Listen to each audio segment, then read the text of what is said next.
What was supposed to be a respectful and powerful conversation with one of the most beloved actors of our time quickly unraveled into live TV chaos. Morgan Freeman, a living legend, walked into the studio with grace. But by the time he walked out, the damage was done. The stage was set for brilliance. Freeman had arrived to share insight from his latest Netflix documentary, Life on Our Planet, and fans were expecting thoughtful wisdom from decades of experience. But The View had other plans. I'm one of those people who's very, very interested in this subject, life on the planet. You understand that today, life on the planet is in a little bit of trouble. And we're the cause of it. That's right. There have been, if I remember correctly, 6 extinction-level events on the planet since life began. I mean, 6 times. Large portions of life. Not human life we're talking. We're talking just life. Gone, destroyed. But we're headed for another one. And it wasn't pretty. Instead of honoring his legacy, the hosts steered the conversation into shallow waters. Rather than diving into the meat of Freeman's important message, they tossed around careless remarks and tried to bait him into controversy. You could feel it from the first question. Something wasn't right.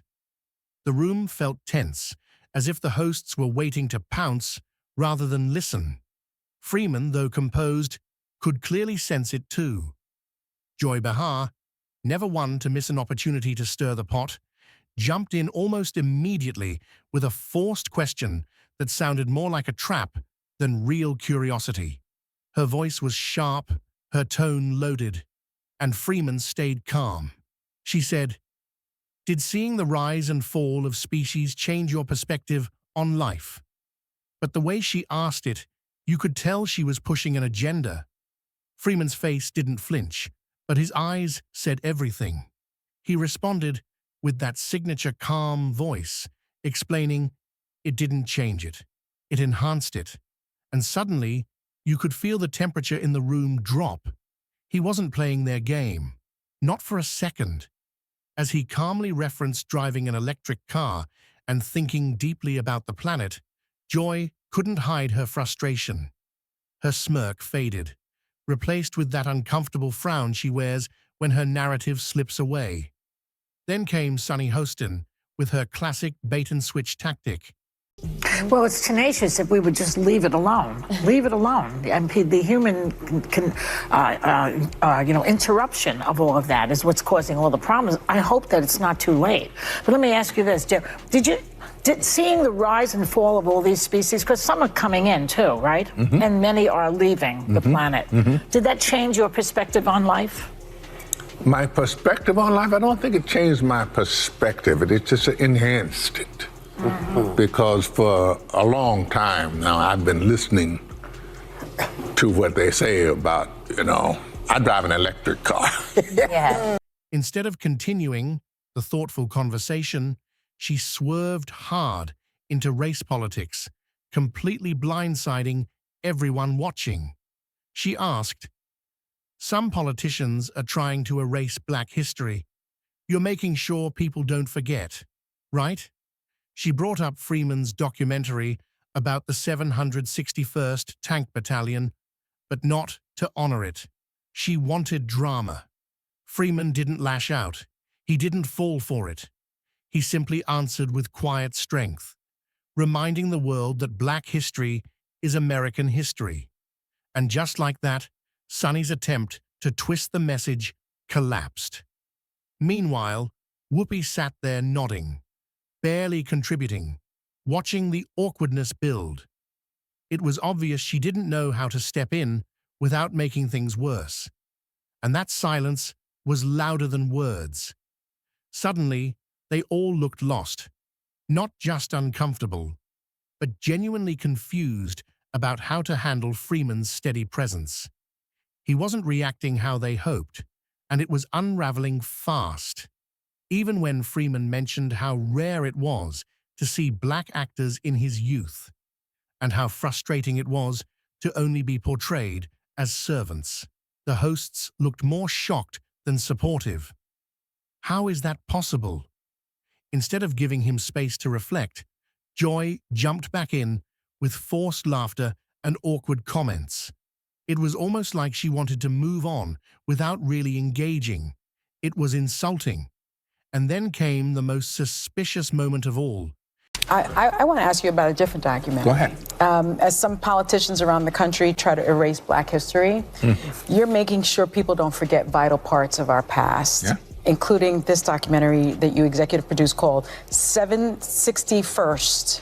Did I get that right? Yeah, 761st Tank Battalion, the original Black Panthers, about the first Black battalion to fight in World War II.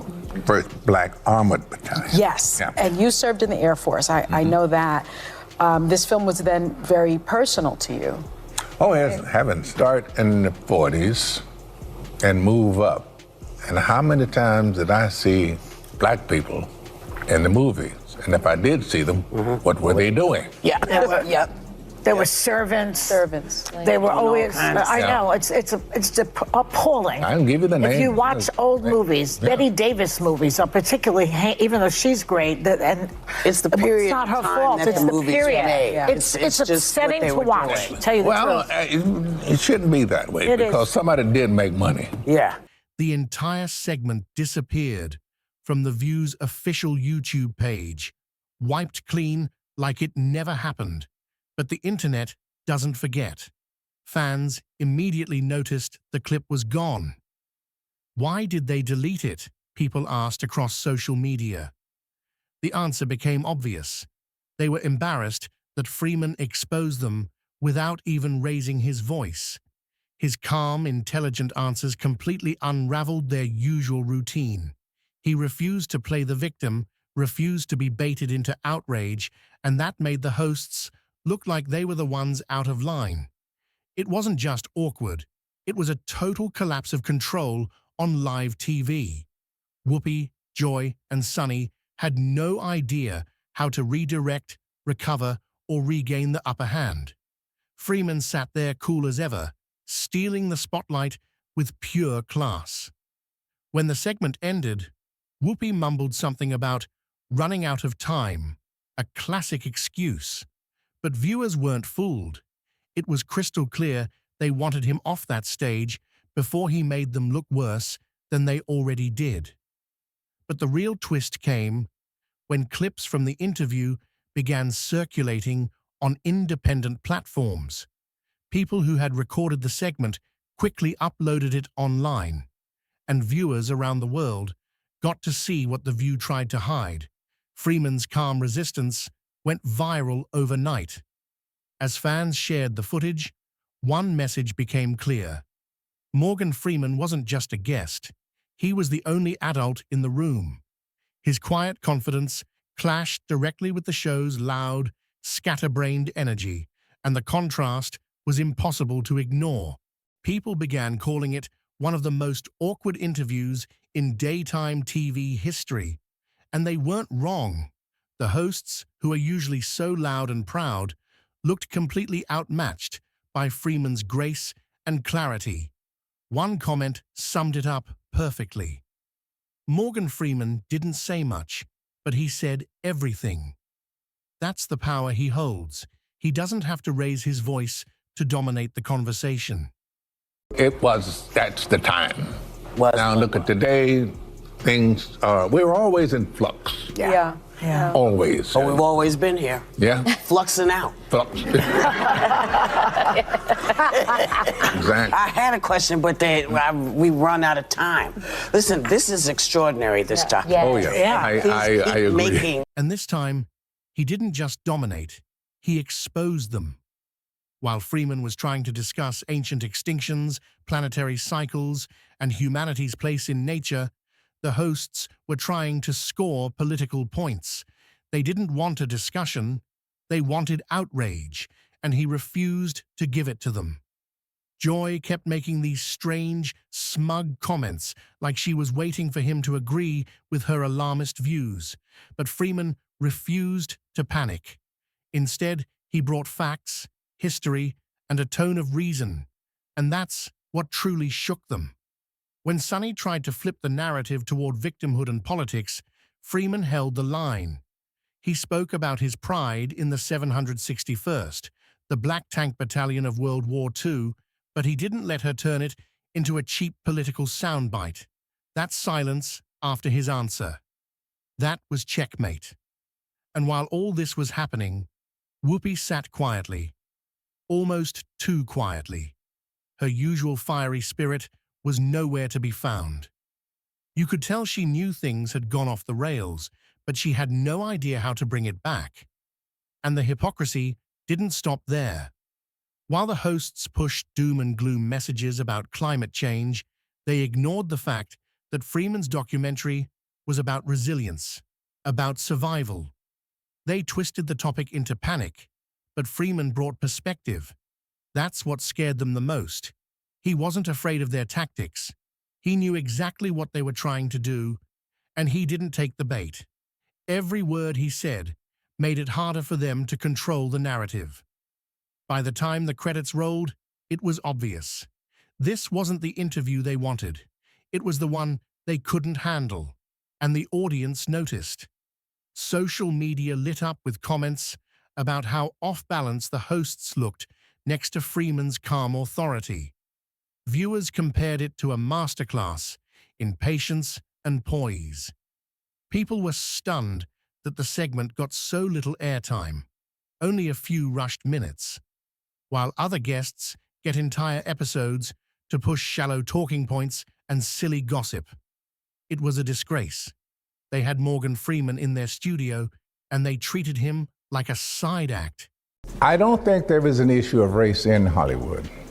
Somewhere back there in the 70s, the decision was made by almost all and sundry that we have to start open casting. Now, if you look on television, you pretty much see the range of cultural, that's not the right word because we all belong to the same culture. We just, anyway, but you see everybody. And I think that Hollywood learned in the 70s, here's reality.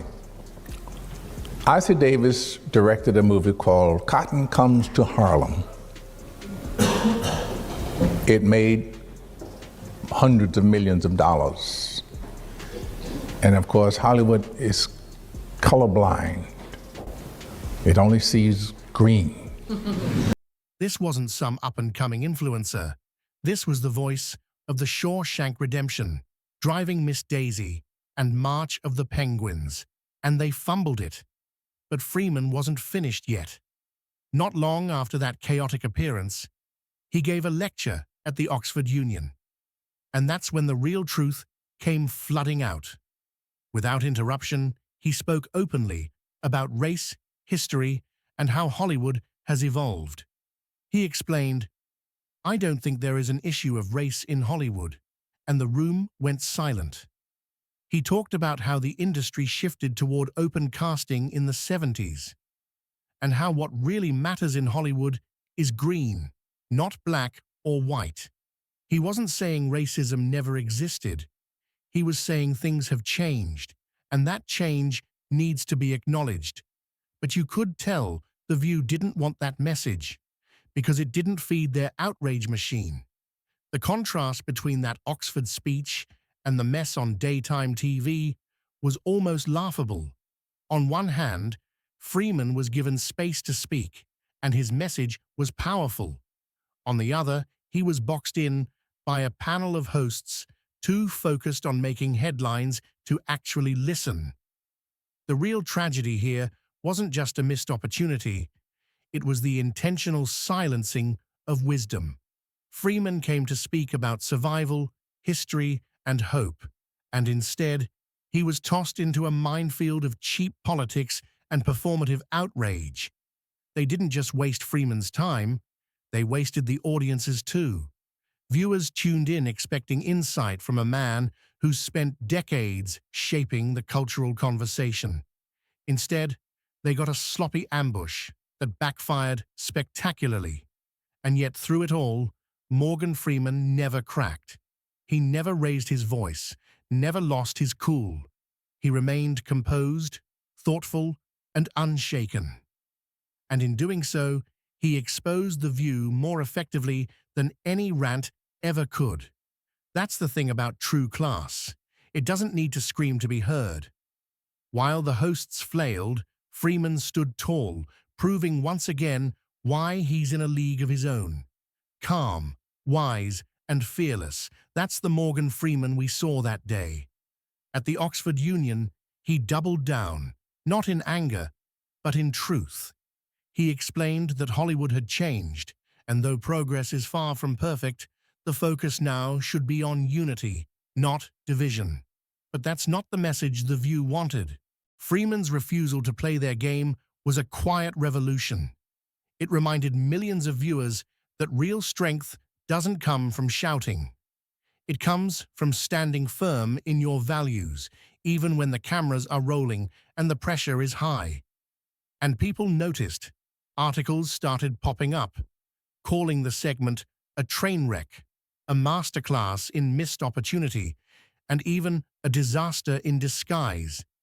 To this day, people are still talking about that episode, not because of what The View said, but because of what Morgan Freeman stood for. He reminded us that history matters, that dignity matters, and that silence, when used wisely, can be louder than any scream. And let's be honest, this wasn't just about a failed interview. It was a glimpse into the deeper problems with shows like The View, shows that often favor spectacle over substance, noise over nuance, and headlines over honest conversation. But Freeman turned that on its head. Without even trying, he peeled back the curtain and revealed the shallow game being played. He gave viewers a moment of clarity in a sea of confusion. And for that, people will always remember what happened. In the end, Morgan Freeman didn't just walk out of that studio with his head held high. He walked out having completely flipped the script. He didn't need to expose them with rage. His calm exposed everything. And now, it's your turn. What did you think of that unforgettable segment? Did Freeman's quiet power shake the show to its core? Let us know in the comments. And if you believe in truth over noise, don't forget to like, share, and subscribe. There's more coming your way, and we're just getting started.